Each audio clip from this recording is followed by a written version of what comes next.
My name is Kate Whitmore, and I am 52 years old. For most of my life, I thought I was a wife, a mother, and a woman whose quiet sacrifices would be remembered with gratitude. I spent 4 decades married to a man who promised me security, promised me love, promised me forever. His name was Richard. If you had asked me 6 months ago who I was, I would have said, I'm Richard Whitmore's wife. I'm David's mother. I take care of our home. That's what I thought my story was.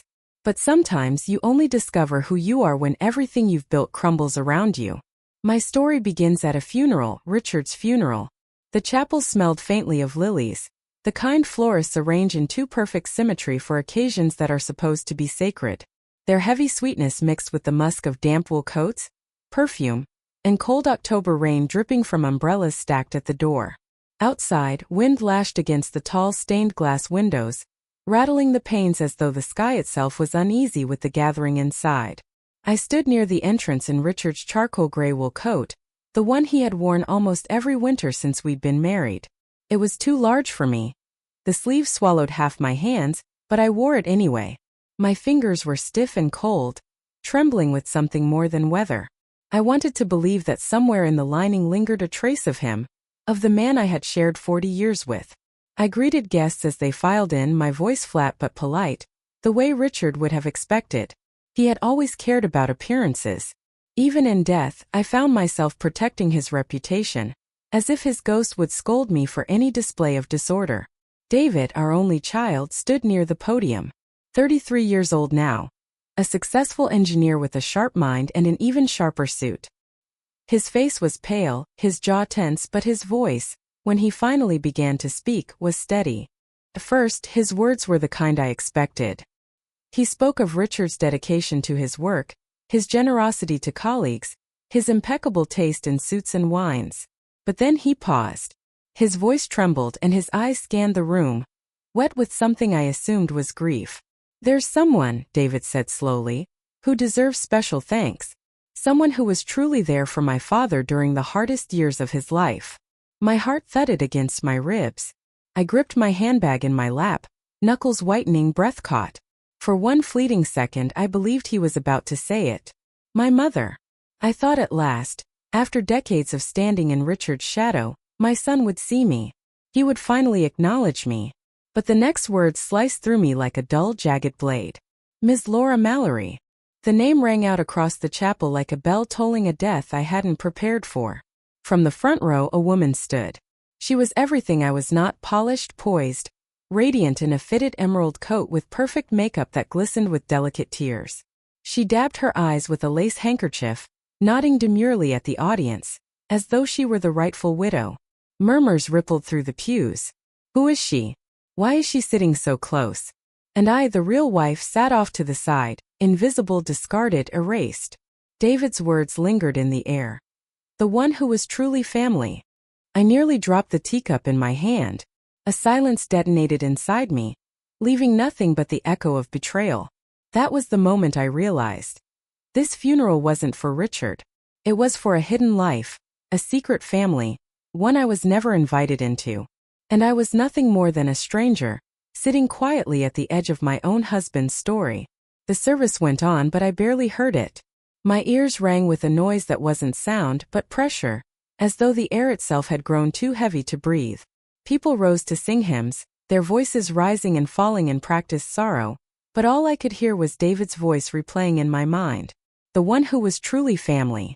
When the final prayer ended, mourners shuffled out to the courtyard. They approached me with rehearsed condolences. He was such a good man. We'll miss him dearly. You must be so proud. I nodded, smiled faintly, as though the right expression might make the words true. My mouth moved automatically, delivering responses like a machine. Thank you. Yes, he'll be missed. Yes, he was a good man. But then I caught sight of David leaning close to Laura, whispering something. His hand rested briefly on her arm. I didn't want to hear it, but my ears betrayed me.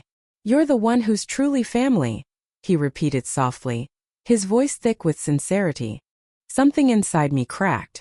It wasn't a dramatic shatter, no loud break of glass, but a hairline fracture running through bone. A fracture that could never be unseen. That night, I returned to our house alone. The driveway was slick with rain, the street lamps casting a faint yellow glow over the wet pavement. I unlocked the front door, stepped into the silence, and for the first time in my life, the house felt foreign. I slipped off Richard's coat and draped it over the armchair. The living room was too neat, too orderly, as if mocking me. His chair still stood by the dining table, angled slightly toward the window. He always sat there, hand resting on the armrest, waiting for me to bring his soup. Now the armrest was cold, empty, untouched. The kitchen still held his beer in the fridge, the brand he loved and I loathed. The bitter taste had never suited me, but he insisted on buying it every week. Out of habit, I had kept restocking it. Habit, the cruelest prison of all. I poured myself a glass of water, sat at the table, and stared at the row of empty chairs. I imagined him there, imagined us as we once were, younger, laughing. Then I remembered the years I had spent in quiet silence while he grew distant. I remembered the company parties where he would vanish for hours, only to return with excuses. Business talk. Don't be paranoid. I should have listened to the voice inside me back then. But I silenced it, believing in vows, believing in love. The next morning, I walked into the lawyer's office, heart pounding but face composed. The room smelled faintly of dust and old wood, and the blinds cast sharp stripes of light across the floor. The lawyer, a man in his 50s with heavy jowls and a tired voice, opened a file. Pursuant to the will signed by Mr. Richard Whitmore 3 years ago. He read with a mechanical calm that only made the words sting sharper. The majority of his assets, including the main residence, the Nantucket vacation property, and remaining personal accounts, shall be inherited by Ms. Laura Mallory. The words hung in the air, thick as smoke. Not a single dime for me. Not the home I had polished for 40 years. Not the property I had scrubbed and painted every summer. Not even the savings account I had contributed to by quietly selling my mother's jewelry when times were hard. Everything, all of it, to her. I turned to David. He sat ramrod straight, his hands folded neatly in his lap, eyes fixed ahead as though the words meant nothing. As though he had known all along. When the reading ended, I whispered, "You knew." His head tilted toward me, calm, almost serene. Dad had his reasons. Reasons. My voice trembled. What did 40 years of marriage mean to him? David's expression didn't change. He worked hard his whole life. Laura was there for him. She understood him. You didn't. The air vanished from the room. My own son, my flesh and blood, redrawing the family tree and erasing me from its roots. That was the day my marriage truly ended. Not when Richard's heart stopped, not when his coffin was lowered, but in that sterile lawyer's office, when my son looked at me and told me I was never truly part of his father's life. And in that moment I understood something chilling. I had not only lost my husband, I had lost my son. But what neither of them knew was that Richard had once made a second will. A draft he had never rescinded. A piece of paper that still bore my name. And in the silence of that office, with Laura smiling her triumphant smile and David looking past me like I was already dead, I realized my story was only beginning. The morning after the will reading, I awoke in a bed that felt suddenly unfamiliar. The sheets were cold, though I hadn't moved much in the night. I lay there, staring at the ceiling, watching how the early light fractured into pale stripes across the plaster. For the first time in decades, there was no weight of expectation waiting on me. No breakfast to prepare to his exact liking. No coffee poured at precisely 7. No shirts ironed crisp enough for him to boast about. Yet the silence felt suffocating. I rose slowly, dragging the quilt with me, wrapping it around my shoulders like armor. The house echoed with hollowness. Every photo frame on the wall felt like a lie. Smiling faces, vacations, dinners, holidays. But now that I knew what had been hidden from me, the smiles seemed artificial, like masks painted onto mannequins. On the dining table sat the folder the lawyer had given me. A copy of Richard's will. His signature scrawled at the bottom in the confident stroke of a man who thought he would never be questioned. I opened it again, even though I had memorized every word. Every dollar to Laura Mallory. Every asset stripped from me. My name absent like I had never existed.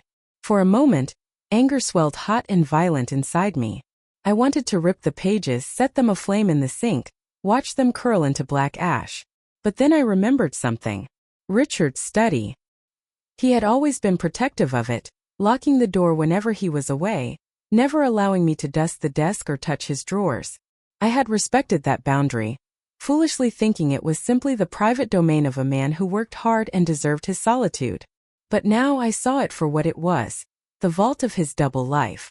I fetched the spare key from the ceramic jar above the pantry. He never realized I knew where it was. My hand shook as I slid it into the lock. The door opened with a click, releasing a faint smell of cedar and tobacco. The study looked ordinary enough. Bookshelves lined the walls, filled with legal tomes and business journals. His desk sat neatly organized, every pen aligned, every paper stacked. Richard was meticulous, almost obsessively so. I began searching. Drawers opened to reveal folders of old contracts, tax returns, and files labeled with years. At first, nothing unusual. But then behind a stack of ledgers, I found a leather-bound journal. Its spine was worn as though opened often. I sat at his desk, the leather cool against my palms, and opened it. The first pages seemed harmless, notes about meetings, reminders, quotes from books he liked. But as I flipped deeper, the words shifted. She makes me feel alive again. Kate doesn't understand. She never did. If David knew how much Elle means to me, he would see her as family. The entries grew more frequent, the handwriting more rushed, as though passion had driven the pen. Our trip to Paris was everything. Elle laughed like no one else. I wish I could give her more. Kate suspects nothing. She never asks questions. That's her gift to me, her silence. I've decided to change the will. Elle deserves everything. Kate will survive. She always does. My hands trembled so violently I nearly dropped the book. It wasn't just an affair. It was a life. A parallel existence he had been nurturing while I played the dutiful wife. Paris. Vacations. Promises. I flipped further, heart hammering. The lawyer has prepared the documents. I signed them today. Elle cried when I told her.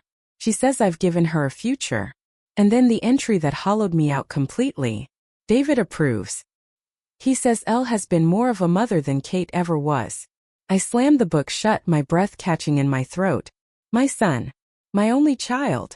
The boy I had carried for 9 months, nursed, raised, comforted through fevers, celebrated through achievements. He had looked at this woman and decided she was more of a mother than me. For hours I sat there in the study, paralyzed.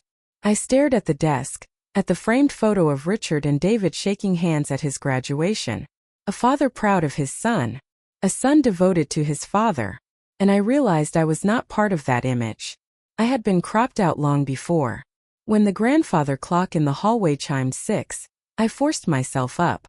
My body felt heavy, as though I had aged a decade in one afternoon. I tucked the journal into my sweater against my chest, where its sharp corners bit into my skin like a wound that refused to close. I needed air. I stepped outside into the cold evening. The sun had already dipped behind the rooftops, and the wind carried the smell of burning wood from a neighbor's chimney. Across the street, lights glowed warmly in Giselle Meyer's kitchen window. She was a kind woman, younger than me by 15 years, always dropping by with baked bread or flowers. I walked toward her house without thinking. When she opened the door, concern flickered across her face. "Kate, you look pale. Come in." I sat at her kitchen table, hands wrapped around the mug of tea she placed before me. The steam rose between us, fragrant with chamomile. And before I realized what I was doing, I spoke.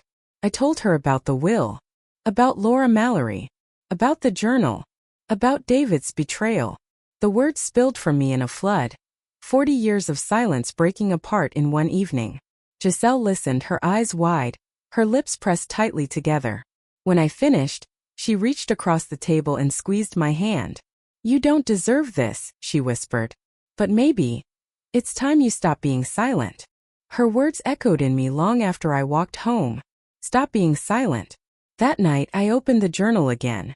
I read every word, every confession. And at the very end, I found a folded letter tucked into the back pocket. It was addressed to Laura Mallory. The handwriting was Richard's. "My dearest Laura, if you are reading this, it means I am gone. Do not grieve too long, my love. You were the light in my final years, the reason I kept going. I regret not making you my wife, but in all ways that mattered, you already were. Everything I leave behind is yours, as it should be. Do not worry for Kate. She will be fine. She always has been. She has her silence. You have my love. My chest constricted. My husband's final words, not to me but to her. And then below his signature, one final line scrawled hastily. Destroy this letter after reading. She must never know. But I did know. And that knowledge burned hotter than any grief. The days that followed blurred together. Neighbors came by with casseroles and flowers. Friends called with condolences. Ruth Chandler, my oldest friend, arrived with a basket of fruit and a bottle of wine. She hugged me tightly, whispering, "You'll get through this." I smiled weakly, but behind my eyes, something darker was brewing. At night, I lay awake replaying every detail. The will. The journal. The letter. My son's words. More of a mother than you ever were. It wasn't grief that consumed me anymore. It was something sharper, colder. Betrayal. And betrayal, I learned, has a way of transforming silence into resolve. Because if Richard thought I would fade quietly into the shadows he had written me into, he was wrong. This was no longer his story. It was mine. And I was only just beginning to write it. The days after reading Richard's journal became a blur of sleepless nights and restless days. The house felt like a museum curated by a man who had never really seen me. His suit still hung in the closet, crisp and smug, smelling faintly of cedar. His shoes sat neatly lined, polished, as though he might step into them at any moment. But I knew better now. He wasn't coming back. And even if he could, I would never let him through the door. I couldn't stop opening the journal. Each time I told myself I was finished with it, my hand betrayed me.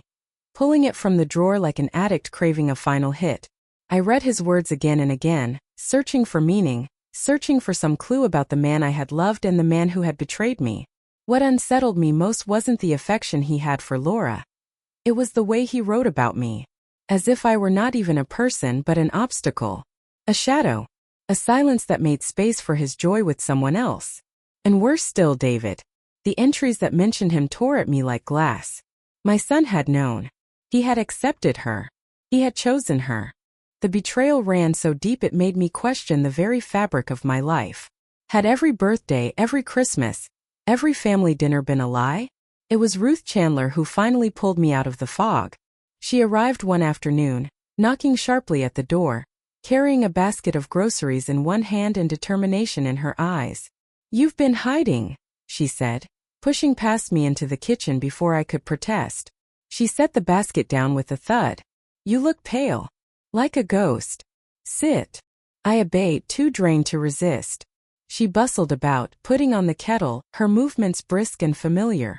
When she finally sat across from me, she folded her arms.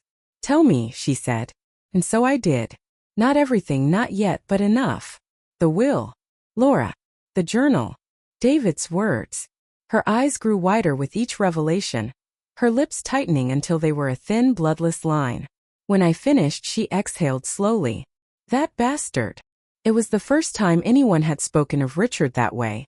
The words shocked me, but also gave me relief, as though she had lifted a stone I had been carrying alone. "You need to fight this," Ruth said firmly. "That will can't be the final word. There must be another way." Her conviction stirred something in me. For days I had been suffocating in despair, but now a spark. I thought of the journal. The letter. Proof. Evidence that Richard had manipulated everything, that Laura had seduced her way into my life, that David had betrayed his own blood. And then I remembered something else. Years ago, before Richard became so secretive, he had mentioned a second will. A draft. At the time I hadn't thought much of it. But what if it still existed? That night, I returned to his study with renewed purpose. I searched every drawer, every shelf, every folder. Dust clung to my fingers, paper cuts nicked my skin, but I didn't stop. Hours passed before I found it. A thin envelope tucked behind a row of outdated accounting books. My breath caught as I pulled it free. Inside was a typed document, unsigned but stamped with the draft watermark of his lawyer's office. My name was still there. The house. The accounts. The life I had earned. He had changed his mind later, poisoned by her no doubt, but here was proof. Proof of what should have been mine. I clutched it to my chest, heart racing. I wasn't powerless. I wasn't voiceless. Not anymore. The next day I visited the lawyer again. Michelle Robinson, a younger associate this time, met me in her office. Her expression was polite, practiced, but I caught the flicker of interest in her eyes when I laid the draft will on her desk. "This changes things," she said softly. "Can it override the signed one?" I asked. My voice shook, betraying the hope I was almost afraid to feel. "Not directly," Michelle admitted, "but it raises serious questions. If we can prove undue influence or fraud, if we can demonstrate he wasn't of sound mind, or that he was coerced, then this could be powerful evidence." Her words ignited something fierce in me. For the first time since the funeral, I felt the ground steady beneath my feet. "Do it," I said. Michelle nodded. "It won't be easy. Laura will fight. David too." "I don't care," I whispered. "Let them fight. They've already taken everything from me. I won't let them keep it." In the weeks that followed, secrets began unraveling faster than I could process them. I hired a private investigator, a woman named Elaine whose eyes missed nothing. Within days, she uncovered the truth of Richard's double life. Laura hadn't just been a mistress. She had traveled with him extensively to Paris, to Rome, to private resorts. Bank transfers revealed he had been funneling money into an account under her name for years. Tens of thousands, perhaps hundreds. Worse, there were photographs. Richard and Laura at a vineyard, laughing with glasses of wine. Richard holding her hand at a hotel balcony, his face lit with joy I hadn't seen in decades. Richard with David beside him, the three of them smiling like a family. I stared at those photographs until my eyes blurred. There was my son, standing beside the woman who had replaced me, smiling as though she had always been there. The betrayal carved itself deeper into my bones. But the most shocking discovery came one late evening when Elaine returned with a file. She laid it on my kitchen table, her expression grave. "You should sit for this." Inside were hospital records. Richard's. My hand shook as I read. Years ago, he had undergone treatments. Not just for his heart, but for something else. Fertility. And then, tucked in the file, a birth certificate. A name I didn't recognize. Clara Mallory. Born 24 years ago. Father, Richard Whitmore. Mother, Laura Mallory. I nearly dropped the paper. Richard hadn't just had a mistress. He had a daughter. A second family. My stomach lurched, bile rising in my throat. All those years, the late nights, the business trips, the unexplained absences, it wasn't just affairs. It was a life. A daughter. A secret I had never suspected. No wonder David had accepted Laura so easily. He hadn't just been protecting her. He had been protecting his half-sister. I sat at the table for hours, the papers spread before me like a crime scene. My entire marriage, my entire motherhood, my entire existence had been rewritten by these revelations. Richard had built a family in the shadows and left me with silence. But silence was no longer my prison. It was my weapon. The betrayal was complete now, layered and absolute. Husband, son, mistress, daughter. Every piece of my life had been carved away by lies. But as I stared at the birth certificate and the photographs, something inside me hardened. They had erased me. Now it was my turn to write myself back into the story. And when I did, I would not be the grieving widow they expected. I would be something far more dangerous,